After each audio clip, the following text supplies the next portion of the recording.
ध्यानमूलं गुरोर्मूर्तिः पूजामूलं गुरोर्पदम् मन्त्रमूलं गुरोर्वाक्यं मुक्तिमूलं गुरोर्कृपा।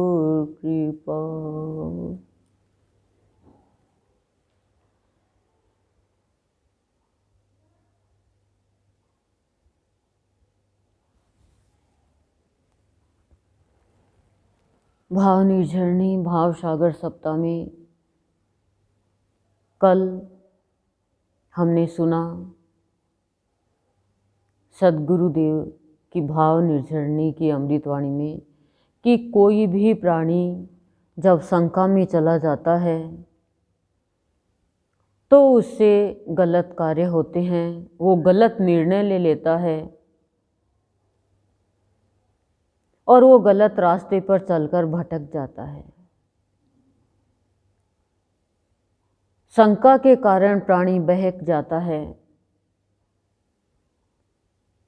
और फिर उसके जीवन में कष्ट है, दुख है, चिंता है, इनका इतना बोझ हो जाता है कि उसका जीना बड़ा मुश्किल हो जाता है। इसलिए जीवन में कुछ भी प्राप्त करना है तो शंका मत करो। यथार्थता को जब तक जानोगे नहीं तब तक यदि शंका करोगे तो गलत कार्य हो जाएगा, फिर पछताना पड़ेगा कि कई के जैसे। और कुछ भी मिलता है उसमें ये शंका मत करो कि मैं कुछ हो गया। मनुष्य के शंका ये संदेह हो जाता है कि जरा सा ज्ञान प्राप्त हो गया तो अब मेरे बराबर कोई नहीं है और वो भगवान के भी विरुद्ध में खड़ा हो जाता है। यही तो हुआ ना हिरण्यकश्यपु के साथ कि उसे वरदान मिल गया, हिरण्यकश्यपु को, होलिका को, और उनको ये शंका हो गई कि हम तो कुछ भी कर सकते हैं, हमें तो कोई मारने वाला है नहीं। मनुष्य, रावण को ये शंका हो गई कि मनुष्य तो कमजोर है, मनुष्य तो कुछ कर नहीं सकता, और देखो मारे गए। दूसरा ये कि मनुष्य को यदि ये शंका हो जाएगी कि हम अच्छों के साथ में हैं, चाहे आप भगवान के साथ ही खड़े हो, लेकिन ये शंका हो गई कि हम कुछ भी कर सकते हैं, तो भगवान के भक्त संत जो सात्विक भाव वाले हैं वो जो कुछ भी करेंगे भगवान भी उसमें कुछ नहीं हेर फेर कर सकते। विष्णु भगवान के लोक में जय विजय, दो द्वारपाल, उन्होंने ब्रह्मा के चारों पुत्रों को आने के लिए, अंदर आने के लिए मना कर दिया। जानते होंगे आप सनत कुमार, सनंदन, तो उन्होंने मना किया कि भगवान आराम कर रहे हैं, अवरोध पैदा कर दिया। चारों भक्तों ने कहा ब्रह्मचारी हैं हम, हमें आने जाने के लिए कोई नहीं रोक सकता, हमें जाने दो, हमें भगवान के दर्शन करने हैं, भगवान से मिलना है। लेकिन उन्होंने आने से मना कर दिया। भगवान के भक्तों को यदि कोई रोकता है और उनके वाणी से यदि कुछ अपशब्द निकल गया तो भगवान कुछ नहीं करेंगे। उन्होंने दे दिया श्राप कि तुम धरती पे जाके असुर बन जाओ। क्यों? क्योंकि रोकने का काम असुरों का है। जो भगवान से मिलने के लिए भगवान के भक्तों के ऊपर रोक लगाता है, ये आसुरी भाव है। अब उनको तो शंका हो गई कि हमें तो भगवान बचा लेंगे, हम तो भगवान के द्वारपाल हैं। ये शंका क्यों हो गई? अहंकार के कारण। और अहंकार के कारण शंका हो गई तो उन्होंने कहा हमने 3 मिनट तक आपका आप मतलब इंतजार किया भगवान का तो 3 श्राप दे दिया।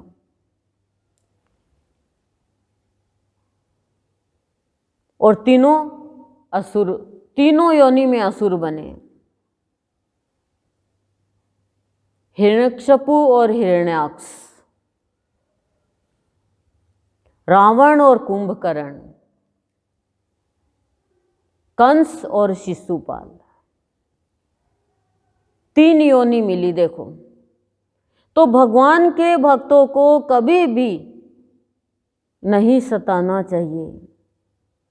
और जो भक्ति करता वो भक्त है।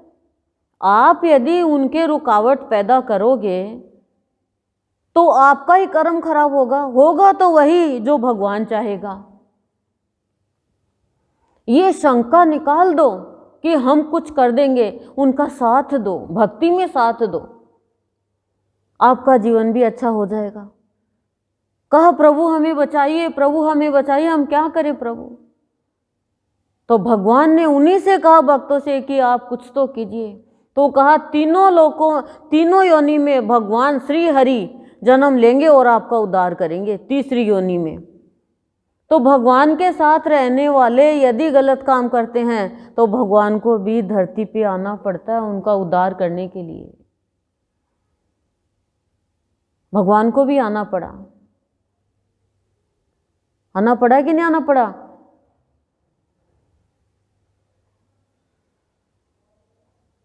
तो भगवान हमें यही समझाना चाह रहे हैं सद्गुरुदेव कि शंका संदेह प्राणी को नीचे गिरा देता है,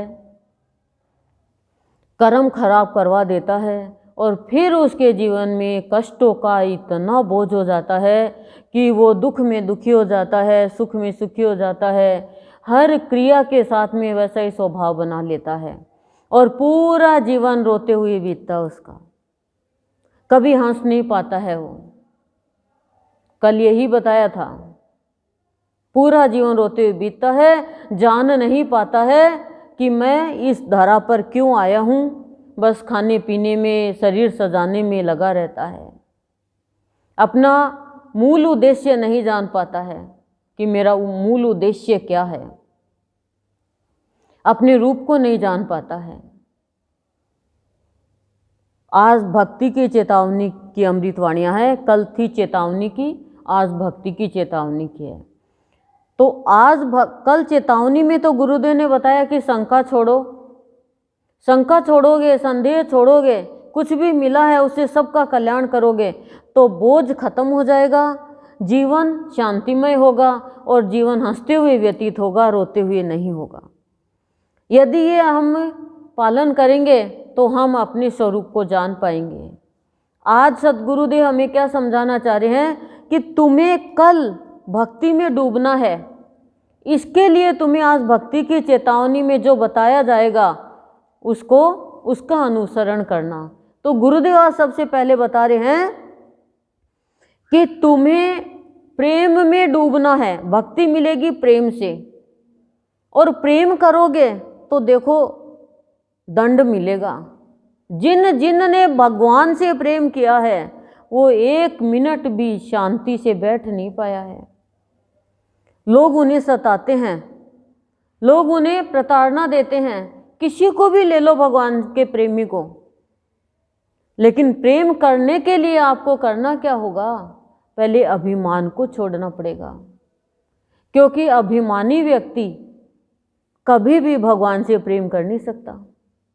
अभिमान वो पर्दा है, वो परत है जो हमारे प्रेम को ढक लेती है, हमारी अच्छाई को ढक लेती है। अभिमान हमें धर्म के रास्ते पर नहीं चलने देता, अभिमान हमें अच्छा कर्म नहीं करवाता, अभिमान हमें शांति से नहीं रहने देता। ये अभिमान क्या है? आसुरी भाव है, और ये आसुरी भाव है ये प्राणी के जीवन को तामसिक भाव में लेकर जाता है, तम में लेके जाता है, अंधेरे में, और गलत कार्य करवा लेता है। और अभिमान हमने नहीं पकड़ा, अभिमान को अभिमान ने हमें पकड़ रखा है। और जब अभिमान प्राणी को पकड़ लेता है तो अभिमान ही छोड़कर जाता है। पता नहीं चलता है हमें। मनुष्य को भगवान ने विवेक दिया है, बुद्धि दी है, लेकिन अभिमान के कारण वो ना तो विवेक का सदुपयोग करता और न बुद्धि का करता है। न तो उसको अच्छे बुरे का ज्ञान होता है, ना सत्य असत्य का ज्ञान होता है। यदि प्राणी विवेक से काम ले तो वो संत कहते हैं भगवान के समीप बैठ जाए। लेकिन हमें तो अभिमान, और अभिमान के विषय क्या है, अभिमान के सब्जेक्ट क्या है? मैं सुंदर हूँ, रूप है, यौवन है, धन है, विद्या है, कीर्ति है, नाम है। जरा सा नाम हो गया, अब देखो मैं मजा चखाऊं। धन हो गया, बस कोई नहीं है मेरे सामने, मैं ही हूं बस। कैसे तू है? तूने 5,000 की सोल ओढ़ रखी है, तो तू बड़ी हो गई क्या? तू बड़ी जब होगी तो तेरी सोल किसी जरूरतमंद को दे देगी। खुद के खाने से, खुद के पहनने से बड़ा हो जाता है प्राणी, विवेक नहीं लगाता है। पर संत अपने लिए कुछ नहीं करते हैं, हमेशा अपने बच्चों के लिए ही करते हैं। भक्ति भी अपने बच्चों के लिए करते हैं। रामकृष्ण परमहंस ने अपने भक्तों को कहा कि मैंने जो भक्ति करी है गौरांग, ये तेरे लिए ही तो की है। पिता कहता है मैंने जो कमाया बच्चों तुम्हारे लिए ही तो कमाया है। लेकिन संत वो कमाई नहीं देते हमें। संत जो कमाई देते हैं वो तो पुरुषार्थ की देते हैं। तो अभिमान आने से प्राणी भगवान को नहीं पहचान पाता, अपने रूप को नहीं पहचान पाता। और अभिमान तो देखो असुरों को तो होता ही होता है, कई बार संतों को भी हो जाता है। भगवान जब द्वापर में भगवान कृष्ण आए तो उनके बड़े भाई बलराम आए। बलराम को अहंकार हो गया एक बार। भगवान ने दिव्य दृष्टि से देखा कि तो गलत हो रहा है, तो भगवान ने हनुमान जी को कहा कि हनुमान तू एक बार द्वारिका आकर के और दाऊ भैया का अहंकार खत्म कर। हनुमान जी ने कहा प्रभु मैं दाऊ भैया का करूं, ये शेष नाग के अवतार, मेरी इतनी हिम्मत कहाँ। बोले ये काम तो तुझे करना ही पड़ेगा, तभी तुझे मैं राम रूप में दर्शन दूंगा। अब अपने भगवान के दर्शन के लिए देखो, हनुमान जी को पता है कि श्री कृष्ण भगवान ही राम है, लेकिन जिस इष्ट से प्यार किया उसी रूप में दर्शन चाहते हैं। और हम भी यही कहते हैं कि प्रभु राम हो, कृष्ण हो, ब्रह्मा हो, विष्णु हो, महेश हो, लेकिन हमने जिस रूप से और प्यार किया है, जिस रूप को इष्ट माना, हमें तो उस रूप का ही दर्शन चाहिए। और भगवान गुरुदेव ही ब्रह्मा विष्णु महेश है। अब हनुमान जी आते हैं वाटिका में, फल तोड़ने लगते हैं। वहाँ पे जो चौकीदार पहरेदार थे उनको मार भगाया, पेड़ के पेड़ तोड़ दिए। बलराम को जाके कहा तो बलराम ने कहा एक वानर को तुमने मार सके? बोले वो साधारण वानर नहीं है। बलराम गए तो उनसे हर प्रहार व्यर्थ। बोला कौन है तू,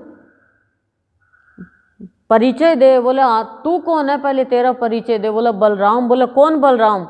मेरे तो एक ही राम है जो मेरे इष्ट देव है। अब बलराम को और भी गुस्सा आया कि मेरे को नहीं जानता, पूरी दुनिया जानती है, मुझे नहीं जानता, अभिमान है ना। सारा प्रहार व्यर्थ गया। अब बलराम ने कहा कि तू बता कौन है, तू साधारण वानर नहीं है, नहीं तो मैं मेरा हल निकालता हूं। तब हनुमान जी ने भगवान को पुकारा अंदर ही अंदर कि हे प्रभु जल्दी आओ, मैं बच नहीं पाऊंगा बलराम के हल से। तब श्री राम कृष्ण भगवान और रुक्मिणी दोनों आते हैं और कहते हैं दाऊ भैया ये पवन पुत्र हनुमान है। घमंड हो गया था। एक बार बलराम कहीं से आ रहे थे, राक्षसों ने कुछ लोगों को घेर लिया था, तो एक पैर से उन राक्षसों को धरती पे अंदर कर दिया था, धरती फट गई थी तो अहंकार हो गया था। एक मुष्टि से एक वानर की हत्या कर दी थी तो अहंकार हो गया था। तो प्राणी जरा सा अच्छा काम करता है और उसको ऐसा लगता है कि मेरे अंदर तो बहुत शक्ति है, पर शक्ति तो अदृश्य की है ना। अदृश्य की शक्ति काम करती है, हमारी शक्ति कोई काम नहीं करती, इस बात का ध्यान रखना। और सब में अदृश्य की शक्ति काम करती है। और भगवान दर्शन देते हैं। श्री कृष्ण भगवान तो राम का रूप धरते हैं, रुक्मिणी सीता का, और बलराम लक्ष्मण का रूप धरते हैं और हनुमान जी को दर्शन देते हैं। और हनुमान जी कहते हैं कि हे बलराम, मेरे में शक्ति नहीं कि मैं आपका सामना कर सकूंगा, क्योंकि आप तो शेषनाग के अवतार हो। मेरे अंदर मैं तो राम का नाम लेता जा रहा था और आप पे प्रहार करता जा रहा था। मेरे राम के नाम में शक्ति है, मेरे अंदर कहाँ शक्ति है। तो मनुष्य का जीवन मिला और हमने अभिमान छोड़ा नहीं, किसी भी चीज़ का अभिमान किया है तो हमारी अच्छाई भी बुराई में परिवर्तित हो जाएगी। हम कोई भी अच्छा निर्णय नहीं ले पाएंगे। इसलिए आज गुरुदेव से प्रार्थना करके अपने अभिमान का त्याग करो और गुरुदेव को कहो कि हे भगवान, मैंने यदि भूल से भी अभिमान किया है या अभिमान ने मुझे पकड़ रखा है तो आपकी बहुत बड़ी कृपा होगी कि आप मेरे मन से अभिमान को ख़त्म कर दो, अहंकार को ख़त्म कर दो, क्योंकि अभिमान रिश्तों में प्यार नहीं होने देता है। मेरे पास जो कुछ भी है मेरे प्रभु आपका दिया हुआ है। अभिमानी व्यक्ति के हृदय में गुरुदेव भाव प्यार का संचार नहीं करते हैं। जब तक अभिमान है आपके अंदर में ईर्ष्या का संचार होता रहेगा, क्रोध का संचार होता रहेगा, घृणा का संचार होता रहेगा, और तब तक आप कभी भी ईश्वर तुल्य काम नहीं कर पाओगे। किसी को भी अहंकार हुआ है तो, कहीं पर भी अहंकार किया तो निमित्त बन के रहो कि प्रभु मेरा कुछ भी नहीं। अभिमान खत्म होते ही मेरा कुछ नहीं है, और अभिमान है तभी कहते हैं मेरा है, मैं इसका ये कर दूंगा, मैं उसका वो कर दूंगा। अभिमानी की वाणी बहुत विचित्र होती है। अभिमानी व्यक्ति सजा देने के लिए तैयार होता है और अभिमान से रिक्त हो गया, वो सजाने के लिए तैयार रहता है। सजा नहीं देता किसी को भी, दे भी देता गलती से तो भगवान के सामने आके 9 आंसू, क्या 100 आंसू बहाता कि भगवान मेरे से तो गलती हो गई। इसलिए गुरुदेव कह रहे हैं कल आपको भक्ति में डूबना है, आज ही डूब जाओ भक्ति की चेतावनी की अमृतवाणी में, पर अभिमान को त्याग दो। किसी को ज्ञान का अभिमान है, किसी को अच्छा प्रवचन का अभिमान है, किसी को अपने पैसे का अभिमान है, किसी को जाति का अभिमान है ना। ये अभिमान प्राणी को कहीं का नहीं छोड़ता, लड़ाई करता है। मैं सत्संग में नहीं जाने दूंगा, ये अभिमान है। मैं समझा के रहूंगा उसको, ये अभिमान है। 1 सेकंड का तो पता नहीं, तू क्या नहीं करने देगा। ये अभिमान है कि अच्छे काम के लिए रोकते हैं। जिन जिन ने भक्तों को सताया ना, अभिमानियों ने ही सताया है। सत्संग में आकर के भी यदि हम अभिमान करते हैं, मान लो कोई भी अच्छा काम करता है, आप उसको साथ दो, आपके अंदर ये ईर्ष्या नहीं होनी चाहिए कि ये तो आगे बढ़ गई, अब मेरा क्या होगा। वो आगे बढ़ेगी और आप उसको सताओगे तो और आगे बढ़ेगी।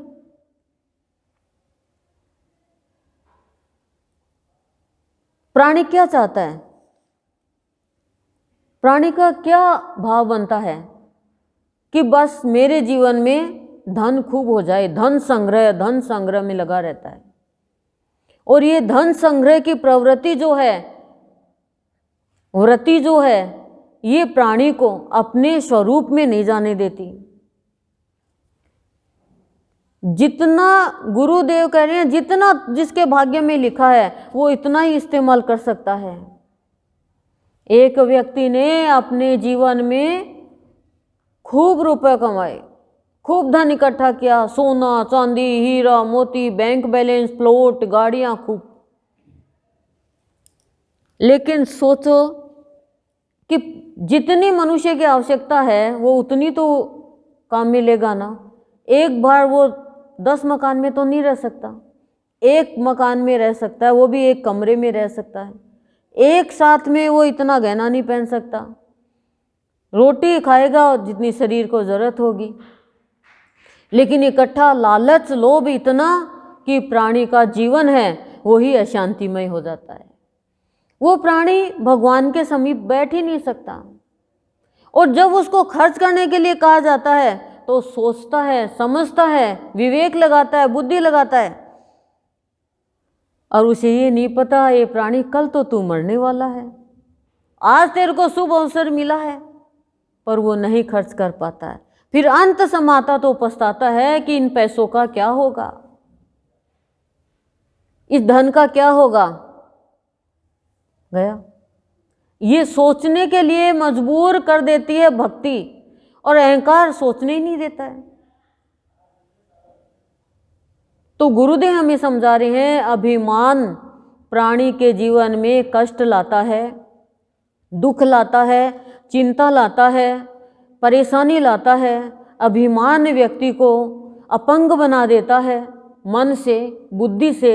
अभिमान व्यक्ति को चंचल बना देता है, अभिमान व्यक्ति को अंधा बना देता है, अभिमान व्यक्ति को मोह में डाल देता है, और अभिमान है वो व्यक्ति को बुरे कर्म में ले जा करके एक दलदल में फंसा देता है, और स्वार्थ के कपड़े पहनाकर उसको एक भेड़िया जैसा जीवन जीने के लिए मजबूर कर देता है। इतना बड़ा दुर्गुण है अभिमान का। तो आओ हम सब मिलकर के गुरुदेव से प्रार्थना करें कि हे मेरे सद्गुरु, हे मेरे इष्ट देव, हे मेरा आराध्य देव, आज आप मेरे रोम रोम में प्रतिष्ठित हो जाओ, मेरी आँखों में आप आ जाओ, मेरे कानों में आप आ जाओ, मेरी जिह्वा पे आप प्रतिष्ठित हो जाओ, मेरे हर कर्म में आप रहना प्रत्यक्ष रूप में, मेरी चाल में आप आ जाओ। हे प्रभु, मेरे अंतःकरण में आकर प्रतिष्ठित होकर मेरे भीतर और बाहर के द्वंद्व को खत्म करो, मेरा निर्द्वंद जीवन करो भगवान। अभिमान रूपी दुर्गुण को दूर करके मुझे गुणातीत बना दो हे भावों के सागर। हे मेरे आराध्य देव, आज मैं ये जीवन तेरे चरणों में, तेरे पावन चरणों में समर्पित कर रही हूँ। अपने इन पावन चरणों को मेरे हृदय में रख दो भगवान। अहंकार ने मुझे पथभ्रष्ट कर दिया, मेरे जीवन को है वो पूरे के पूरे को अपंग कर दिया भगवान। अब आप दया करो हे दया के सागर, हे करुणा के सागर, हे लीलाधारी। तुम ही राम हो, तुम ही कृष्ण हो, तुम ही ब्रह्मा हो, तुम ही विष्णु हो, तुम ही मेरे भाग्य विधाता हो। मैं आपकी शरण में आपका बच्चा, आपकी आत्मा, आपका ही अंश आया हूँ। मुझे स्वीकार करो हे नाथ, मुझ अनाथ को स्वीकार करो और मुझे भी सनाथ करो। अभिमान ने अनाथ कर दिया, अब प्रभु तुम सनाथ करो। मेरा ये जीवन मेरा नहीं प्रभु, ये तेरा है, तेरा था, तेरा रहे। और अभिमान रूपी राक्षस का आज हे प्रभु वध कर दो। आपने त्रेता में अभिमान रूपी रावण का, कुंभकर्ण का, सबका वध किया। द्वापर में आपने वध किया कंस का, शिशुपाल का, असुरों का। और प्रभु इस कलयुग में अभिमान का वध करो हे संत, ताकि हम आपको मान सके, आपको ध्यान में ला सके और जीवन को सौभाग्यमय बना करके हमारे भाग्य को सराहें और हम धन्य धन्य हो जाए। हे प्रभु कृपा करो, आप तो कृपा निधान हो।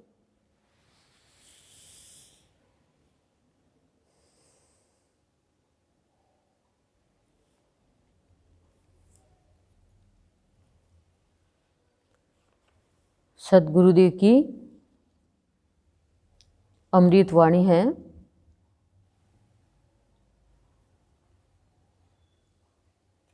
भक्ति की चेतावनी की। अवलंब चाहता है, अवलंब चाहता है, किंतु विलंब क्यों हो रही है उस कारण की ओर कब देखता है। कि हर प्राणी चाहता है कि मुझे आश्रय मिले, मुझे सहारा मिले, और तुरंत चाहता है। तुरंत चाहता है, डील नहीं चाहता। लेकिन कह रहे हैं विलंब क्यों हो रही है, देरी क्यों हो रही है, उस कारण की ओर प्राणी देखता ही नहीं है।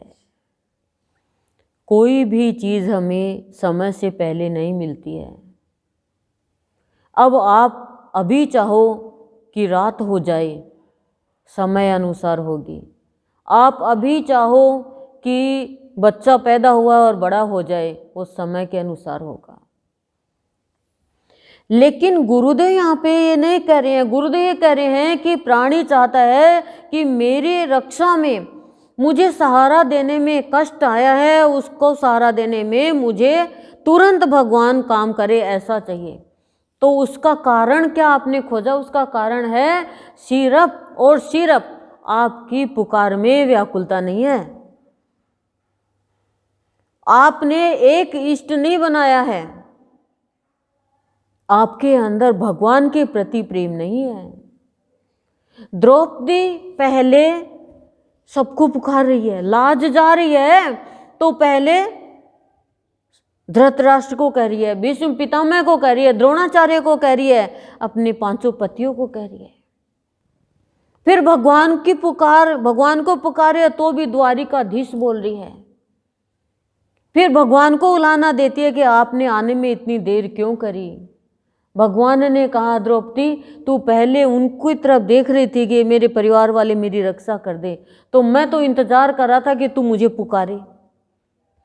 मैं तो तेरे हृदय में था, लेकिन तेरी पुकार में वो चीज नहीं थी कि मैं तेरी तुरंत आके लाज बचाऊं। पुकारा भी तूने तो पुकारा कि द्वारिकाधीश आ जाओ। अब मैं क्या करूं, मैं यहां था पर मुझे द्वारिका जाना पड़ा, फिर मुझे आना पड़ा द्रौपदी। तो प्राणी के कष्ट आता है, दुख आता है, चिंता आती है, परेशानी आती है, प्राणी भक्ति करता है, प्राणी दर्शन चाहता है, तो भगवान वो चाहता है बस अभी तुरंत ही हो जाए, तुरंत ही भगवान दर्शन दे दे, तुरंत ही मेरा काम हो जाए। अरे भगवान के तो बाएं हाथ का काम है, चुटकी बजाते ही काम हो जाएगा। लेकिन अपने आप को तो देखो। एक बच्चा ये कहे मेरी तो अभी शादी कर दो, और है 10 साल का, अब वो अपनी उम्र तो देख नहीं रहा और कह रहा है आप तो अच्छी मम्मी नहीं हो, पापा अच्छे नहीं हो, बड़े भैया की तो कर दी, मेरी नहीं करी। अब उसको ये कहे बेटा तू छोटा, बोले छोटे बड़े का बहाना बना रहे हो खाली, आप चाहते तो मेरी भी साथ में कर देते। यही हमारी अज्ञानता है। हम भगवान को कहते हैं आपने उसका काम कर दिया, आपने उसका काम कर दिया, मेरा काम क्यों नहीं किया। तो कह रहे हैं गुरुदेव कि तुम तो तुरंत ही सहारा आश्रय चाहते हो, सहारा चाहते हो कि हमारा काम बन जाए, मेरा कष्ट दूर हो जाए, लेकिन तुम अपने आप को देखो। तुम ये चाहते हो कि मैडम पास कर दे और मैडम में गलती निकालते रहते हो, पढ़े खुद नहीं हो। तो ऐसा कैसे होगा। कोई भी यहाँ पे काम होता है बिना कारण के नहीं होता है। हर कार्य के पीछे अदृश्य शक्ति की कृपा होती है, अज्ञात शक्ति की कृपा होती है। आपने तो आज बीज डाला और आप सोचो आज ही पेड़ बन जाए, कैसे बन जाएगा भाई। तो इसमें है आपके अंदर धैर्य की कमी है, पेशेंस की कमी है, विश्वास की कमी है। विश्वास रखो। अब आप देखो हम कितने परेशान हुए, हम सप्ताह नहीं कर सकते, हम सत्संग नहीं कर सकते, गुरुवार को बहुओं के सत्संग पे रोक लग गई, बच्चों के सत्संग में डिस्टरबेंस होने लग गई, दूज के प्रवचन नहीं करने दिया, कुछ भी नहीं करने दिया। हर दिन डेली लड़ाई झगड़ा, वहाँ पे परेशानी। प्रवचन दूज का जैसे 4:30 से करना तो 4:40 का टाइम दिया जाता, और वो भी फिर भी लड़ाई झगड़ा किया जाता, डिस्टर्ब किया जाता। हम चाहे हमें तो आज ही बस दूसरा स्थान मिल जाए, हम क्या करें, इनको भगा दें क्या, वो सोचते इनको भगा दें क्या। हे भगवान हम इससे सत्संग मांगा है, हे भगवान प्रवचन ही तो मांगा है, हे भगवान आपकी सेवा ही तो मांगी है। लेकिन कितने साल लगी, 14.5 साल। राम जी को 14 साल, हमें 14.5 साल, यानी 15वीं साल में हमें स्थान मिल गया।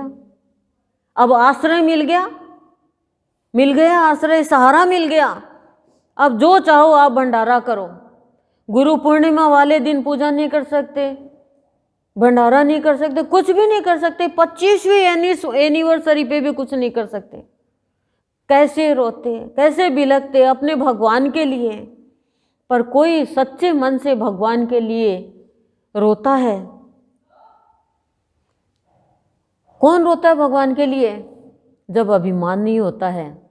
अभिमान बाधक है और अभिमान ही घातक है साधक के लिए। इस बात का ध्यान रखना। इतना जी दुख पाता, लेकिन हम भी अडिग थे भक्ति में कि चाहे कितनी रुकावटें आए लेकिन भक्ति करेंगे, चुपचाप में करेंगे। प्रवचन में और में करने नहीं दिया, अड़चन पैदा करी, ये अभिमानियों का काम है। पर यदि हमने दृढ़ निश्चय कर लिया तो रोकने वाला रोकता रहेगा, करने वाला रुकेगा नहीं। बस इतनी सी बात का ध्यान रख लो। आज आप भक्ति में कल डूबना है तो कथनी और करनी, कथनी और पढ़नी, इन दो के साथ करनी को ले लो। पढ़ के आप बहुत कुछ बोल दोगे,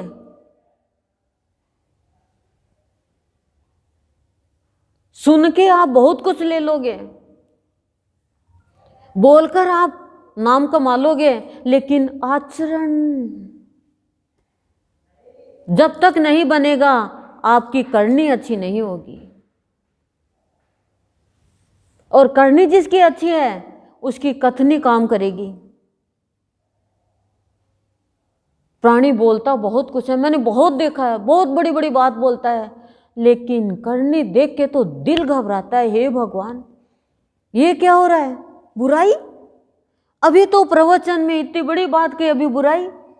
उसको छोड़ दो, उसको हटा दो, उसको बाहर निकाल दो। किसको? जो भक्ति कर रहा है। जब भक्तों को कहा गया रो रो कर कि आपकी किताब भगवान की किताब, और ऐसी फेंक दी, तो उत्तर मिला भक्तों की तरफ से जो अपने आप में बड़े हो रहे हैं कि फेंकेंगे क्यों? क्योंकि जब तुम आगे बढ़ोगे तो ईर्ष्या तो होगी, किताब बंद करो। ये क्या है? कहा गया ये अभिमान है। हमने कहा ये अभिमान मंजूर है, ये अभिमान मंजूर है, ये सात्विक अभिमान है कि मेरे से मेरे भगवान ने भाव व्यक्त किया और भगवान के बच्चों के लिए किताब निकल रही है ये, इसमें मेरा कोई नाम नहीं है। यदि मैं निकालती, मैं भाव देती तो 15-16 साल पहले क्यों नहीं दिया? क्यों नहीं दिया? मैंने जन्म से क्यों नहीं दिया? वो तो उसकी कृपा है। बस इतना सा ध्यान रखो कि दुनिया की बातों में यदि आ जाओगे, दुनिया के बहकाव में आ जाओगे तो कैकई के जैसे गलत निर्णय ले लोगे और फिर पछताने के अलावा कुछ नहीं रहेगा। मैंने सिर्फ ये कहा गुरुदेव मैं भक्ति एक मेरे साधना कक्ष में कर लूंगी, लेकिन जो आत्माएं प्यासी है उनको तो दो स्थान थोड़ा, उनके लिए तो कुछ करो। अब इनको इतने हृदय में थोड़ी बैठा ले। तब गुरुदेव ने पुकार सुनी और अविलंब, विलंब नहीं होने दिया, अविलंब 1 साल भी नहीं लगी। एक रात बीच में गई और मुझे पता है गुरुदेव ने एहसास कराया सब आत्माएं रो रही है भाव के लिए कि हम कहाँ सत्संग करेंगे।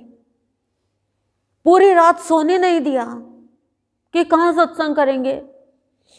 तो भगवान ने कहा कि जो मुझे पुकारता है आत्मा से, प्यार से, वो एक रात भी मेरे लिए बहुत बड़ी हो जाती है, 1 वर्ष के बराबर। रात को ही फोन करवा दिया कि सत्संग मिलेगा आपको। और जब आत्माएं रोती हुई आई तो आप विश्वास करो गुरुदेव की आंखों से आंसू निकलते हुए दिखे मुझे कि मेरे बच्चे रो रहे हैं खाली सत्संग के लिए, और उनकी इतनी दुर्दशा सिर्फ एक सत्संग के लिए। कोई धन नहीं मांगा, कोई नाम नहीं मांगा, कोई मान नहीं मांगा, कोई इज्जत नहीं मांगी, और ये कहा इज्जत जाए तो जाए, हमें परवाह नहीं है। लेकिन हमें तो सत्संग चाहिए। चाहे आप एक दिन छोड़ के एक दिन रोटी दे दो, लेकिन सत्संग एक दिन के लिए भी मत छुड़ाओ। लगातार सत्संग, ज्यादा और बढ़ा दिया सत्संग। देखो गुरुदेव ने तो अविलंब दे दिया और अवलंब सहारा दे दिया, तुरंत दे दिया, विलंब नहीं होने दिया और तुरंत ही सदन बनवा दिया। कहाँ से पैसा आया, किसने कहाँ लगाया, कैसे जमीन ले ली कि मेरी तो है, मेरा ही तो दिया हुआ है। और कितनी जल्दी, ऐसे लगता सब देवी देवता खड़े होकर ये करवा रही हैं, क्योंकि आप सभी आत्माएं, शुद्ध आत्माएं हैं। आप सब रो रही थी, ये मान के चलो गुरुदेव बाबा सो नहीं पाए उस रात, जिस रात आप रो रहे थे। और छोटे से स्थान में हमने सत्संग कर लिया और आज बड़ा स्थान दे दिया। तो मनुष्य की नहीं चलती है, इस बात से शिक्षा लो आप। मनुष्य कितना भी बड़ा हो जाए, भगवान की भी नहीं चलती है संत के आगे। भगवान को भी नतमस्तक होना पड़ता है संत के आगे। इसलिए सत्संग में आकर के अपना आचरण शुद्ध करो। आचरण शुद्ध उसी का है जो किसी के भी भक्ति में रुकावट पैदा नहीं करे, उसको आगे बढ़ाए और आगे बढ़ और आगे बढ़ना। मैं क्या बड़ी होंगी, तुम भी भाव बोलो, तुम भी प्रवचन करो, तुम भी भजन गाओ, तुम भी अपने भजन बनाओ। और यही मेरी चाह है कि सब भजन बनाओ, अपने मन के भाव व्यक्त करो। आज नहीं करे हो, समय आने पर सबका होगा ही, उपजाऊ भूमि तो हो ही रही है। तो देखो गुरुदेव कह रहे हैं कि प्राणी देखता नहीं है, हमें भी विलंब तो हुई है, कितना टाइम हो गया। ये तो कहते रहते पिलानी छोड़ के चल जाएं, मरी जाएं, इतना क्या परेशानी। मैंने कहा नहीं, भगवान की भक्ति कर रहे हैं, इनके चरणों में ही जिएंगे, इनके चरणों में ही मरेंगे। इज्जत जाएगी तो ये जाने, रहेगी तो ये जाने, अपनी क्या इज्जत है। और जब ये स्थान मिला रही है आए चल कर के, तो दिल दहल गया कि भगवान स्वयं चल के आ रहे हैं। किसके लिए? आप सबके लिए भगवान चल के आए हैं, सब आत्माओं के लिए, सबका श्रृंगार करने के लिए। आप सबका वर बन के आए हैं। ये हम सब सौभाग्यवती हो गए जो इस सदन में आ रही है वो। तो हम तो डंके की चोट कहते हैं कि ना तो विलंब किया और हमने अपने आप को देखा, हम भगवान के लिए रोए तो भगवान बन के भी आ गए। बीमारी में भी देखो सारा काम हो गया। तो कह रही हैं अवलंब चाहता है, अविलंब अवलंब चाहता है, जल्दी ही सहारा चाहता है, आश्रय चाहता है। विलंब क्यों हो रही है उस कारण की ओर कब देखता है कि जो प्राणी में विलंब होती है वो अपने के कारण को देखो। हमारी तो ना विलंब हुई, हमें तो तुरंत ही आश्रय मिल गया। आगे कह रही हैं खोज कर लिख, खोकर लिख। सदगुरुदेव कह रहे हैं दूसरी अमृतवाणी में कि तुम कुछ भी लिखो लेकिन खोज कर लिखो। क्या खोज कर? अब कोई वैज्ञानिक है, वो खोज करता है तो वो लिखता है, वो आविष्कार करता है। तो गुरुदेव क्या कह रहे हैं, तुम खोज करो, अपने अंदर में उस भगवान की खोज करो। भक्त जो होता है ना, अपने अंदर खोजता है कि मेरा भगवान कहाँ बैठा है, और खोजते खोजते खोजते वो खो जाता है अंदर भगवान की भक्ति में। गोपियां भगवान को खोज रही है, कान्हा कहाँ चला गया, वो रह नहीं पा रही है। और जो पूर्णिमा के रात में वो बांसुरी बजाते हैं तो वो नींद में चल पड़ती है, कोई काजल डालती चल पड़ती है, क्योंकि वो खो गई कृष्ण के प्यार में। कोई छाछ बिलोती हुई चल पड़ती है, खो गई।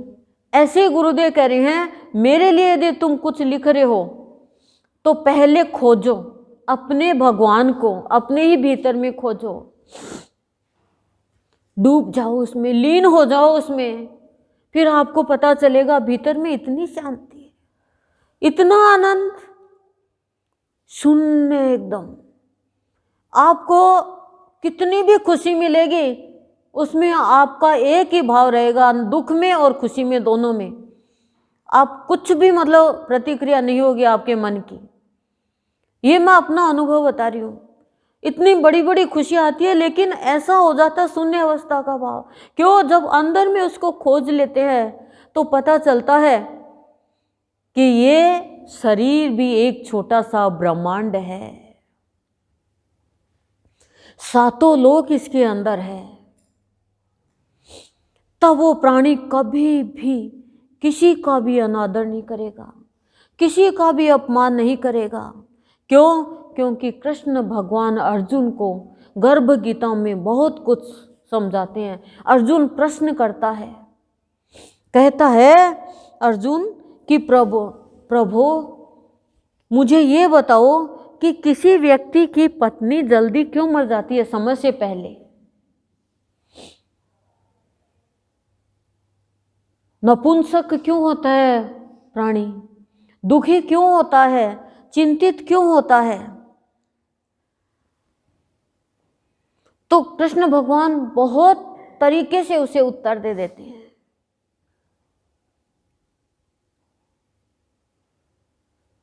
कि कोई भी प्राणी वचन दे करके समय पर काम नहीं करता, वो नपुंसक होता है।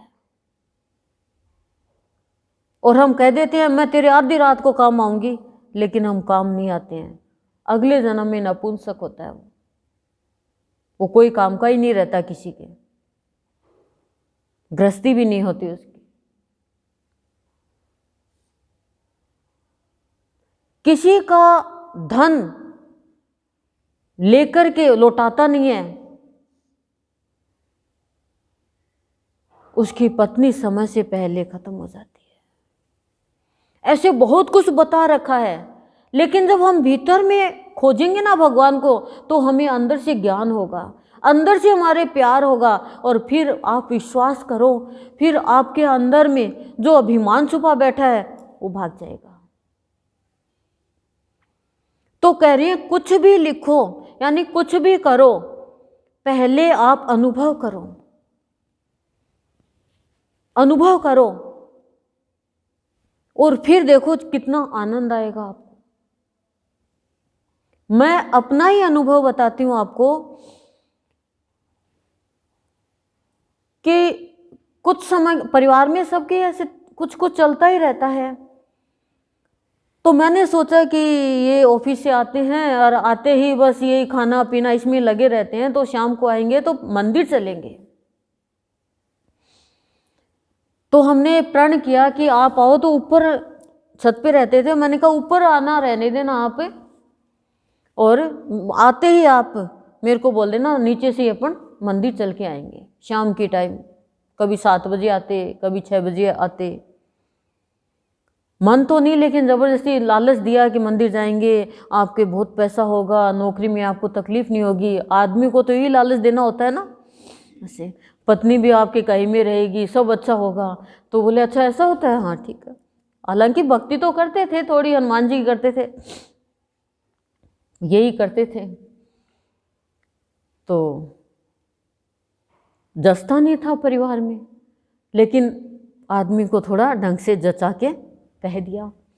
अब साइकिल की आवाज़ सुनती, मैं तुरंत बिना बोले मैं गैस बंद करी, रोटी तवे पे तो तवे पे, चकले पे तो चकले पे, ढक फटाक से नीचे आती। मैंने कहा चलो चलते। एक दिन की बात है, मंदिर जा रहे थे तो बच्चे शाम को खेल के गए तो मैं वहाँ चक्र बना हुआ था खूब, तो मैंने और इन्होंने चक्र में पैर रख दिया।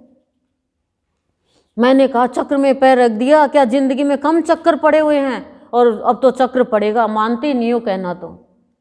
क्यों? क्योंकि पीहर में ये सुना था कि चक्र में पैर नहीं रखना चाहिए। देख अब आप घर करे आप घर। चले गए लड़ते लड़ते ही, वापस आए दर्शन करके, वहीं पे उसी स्थान पे जैसे मैं बोल रही हूँ, अपन बोलते हैं ऐसे भगवान बोलता अंदर से। भगवान ने कहा, तब तक मैं सत्संग में नहीं लगी थी, पता ही नहीं था सत्संग का। भगवान ने कहा चक्र से इतनी क्यों घबराई, चक्र तो मेरा भी है। अचानक सोचा अंदर से कौन व्यक्ति बोल रहा है, हृदय का द्वार खुल गया। ध्यान नहीं दिया उस समय तक, तो तो हम अंदर में यदि शुद्ध है तो भगवान बोलता है, भगवान बोलता है। अपनी बड़ाई नहीं करनी चाहिए, लेकिन अनुभव बता रही हूं आपको।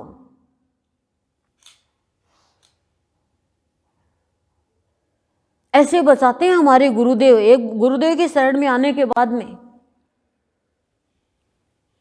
गुरुदेव के अर्चा उतार के लिए गई थी मैं जयपुर, अकेली गई थी। और आते टाइम झुंझुनू तक आ गई थी बस में बहनों के साथ। बहनों ने बैठा दिया बस में। चिड़ावा तक तो बहनें थी, अब चिड़ावा तक बहनें उतर गई कुछ, फिर इनको फ़ोन कर दिया। ये भगत सिंह सर्कल पे पहुंच गए पिलानी में। फिर वहाँ पे बस ने, मैं सोची यहाँ पे नहीं आए होंगे तो मैं अकेली खड़ी रहूँगी, रात के 9:30 बजे की बात। तो मैं उतरी नहीं। फिर तालाब पे मैंने देखा, मुझे दिखे नहीं। अब ये स्कूटर लेके पीछे पीछे बस के तालाब पे मेरे को दिखे नहीं। मैं सोची अकेली खड़ी रहूँगी, बस स्टैंड पे उतर जाऊँगी, बाई चांस नहीं आएंगे तो रिक्शा लेके तो चली जाऊँगी। तो तालाब पे कोई सवारी उतरी, 1-2 सवारी, वो चली गई अपनी। अब 2 सवारी थी खाली और एक मैं। अब बस स्टैंड पे अंदर नहीं गई, बस बाहर ही, बस स्टैंड के बाहर ही रोक दिया। अब दोनों सवारी तो उतर गई, मैं उतरने लगी तो ड्राइवर और बोलता है, कंडक्टर बोलता है ये भी सवारी उतरेगी। मैं सोची मैं अकेली क्या करूँगी। तो ड्राइवर ने कहा नहीं तालाब पे उतार देंगे। तो मैं वापस बैठने लगी तो मेरे को दूर खड़े ये दिख गए स्कूटर लिए। मैंने कहा भैया आ गए हमें लेने, उतार दो। उतार दिया। दूसरे दिन मैं बर्तन कर रही थी साफ, तो मेरे को अंदर से गुरुदेव कहते हैं कि आज के बाद अकेली बस में सफ़र मत करना। साक्षात जैसे मैं बोल रही हूँ ऐसे गुरुदेव अंदर से बोलते हैं।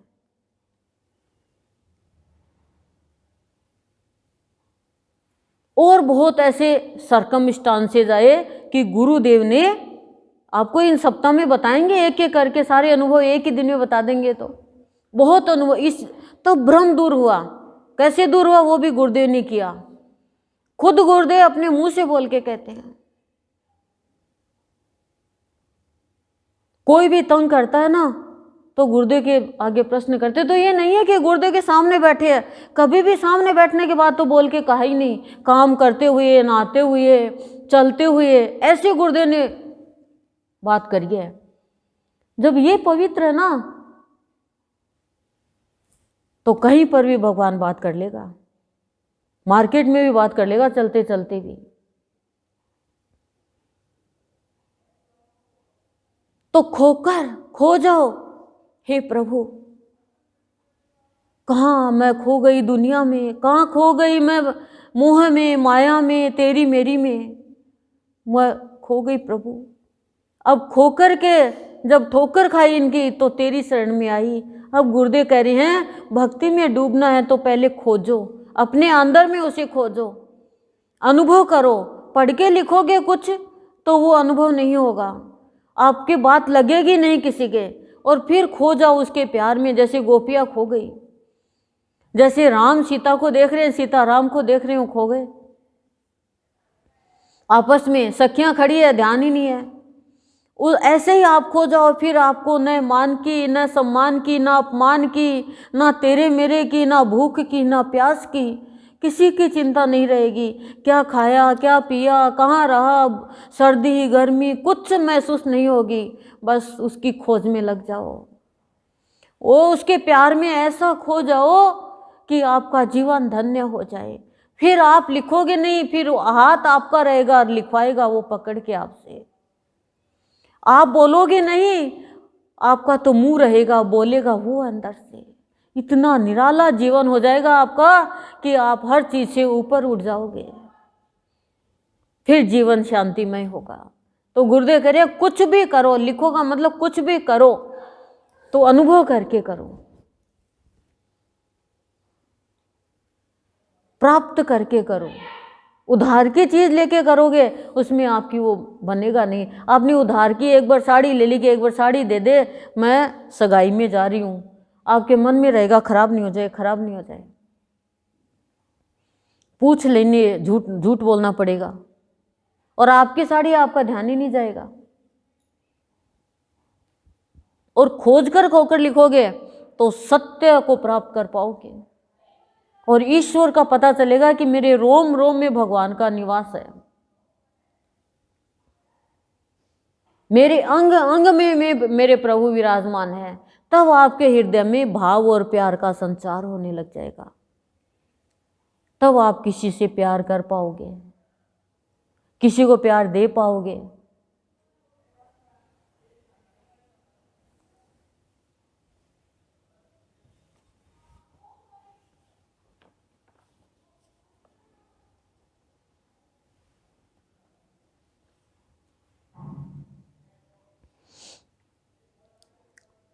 आगे कह रहे हैं तीसरी अमृतवाणी में,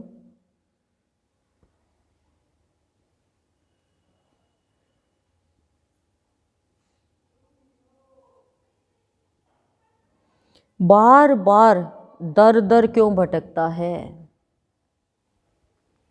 सद्गुरु के दरबार में जा, वे तुझे प्रेम के सिंहासन पर बैठाएंगे, भटकना छूटेगा, शांति मिलेगी।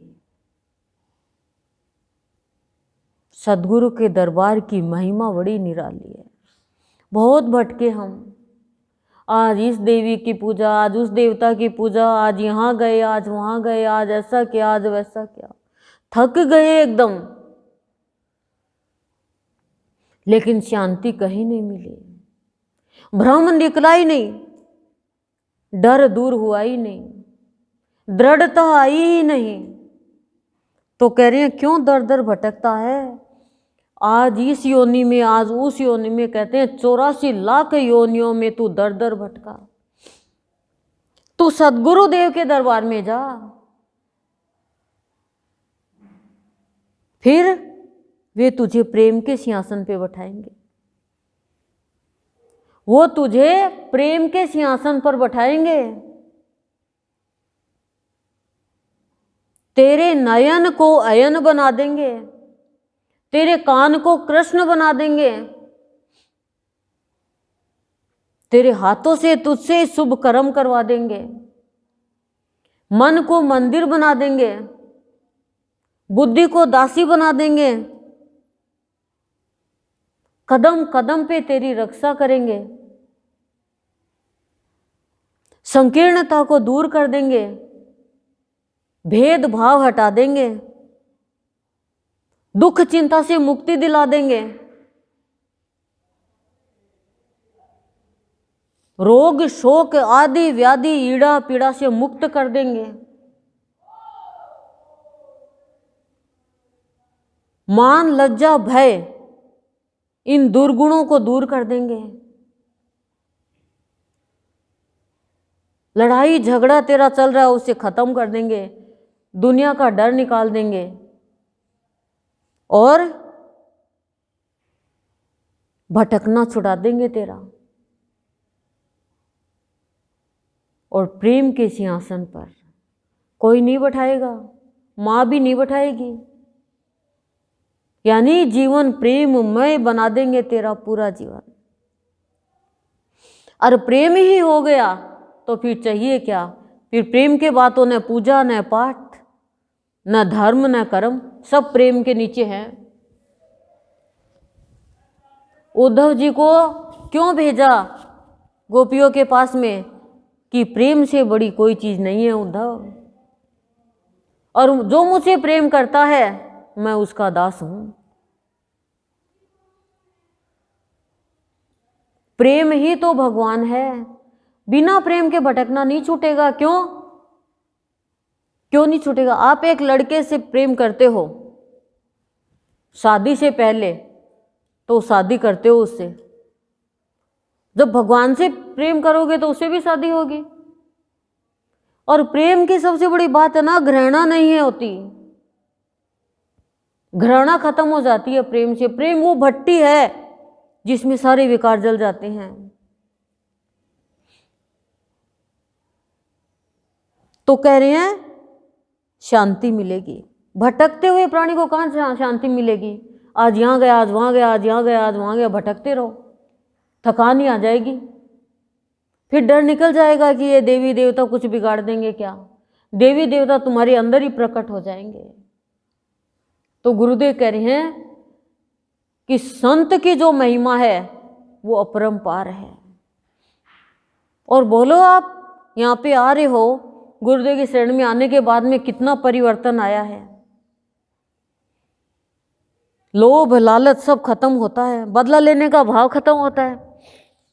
मैं तो जब गुरुदेव की शरण में आई, मेरे तो जीवन में सब कुछ परिवर्तित हो गया। जैसे पहले रात थी जीवन में, अब दिन हो गया।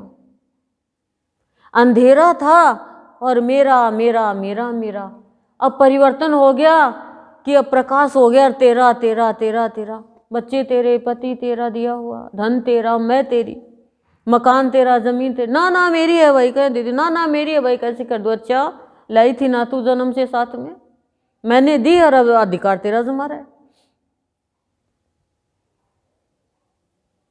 प्रेम वो साबुन है जो प्राणी के मन का मैल दूर हो जाता है। और मन का मैल दूर होगा तभी तो भगवान से मेल होगा ना।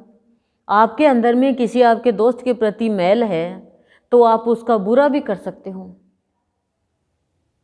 प्रेम से ही तो शुद्ध होगे ना। और प्रेम होते ही आप पश्चाताप करोगे, क्षमा मांगोगे। तो कह रही है गुरुदेव, सदगुरु का दरबार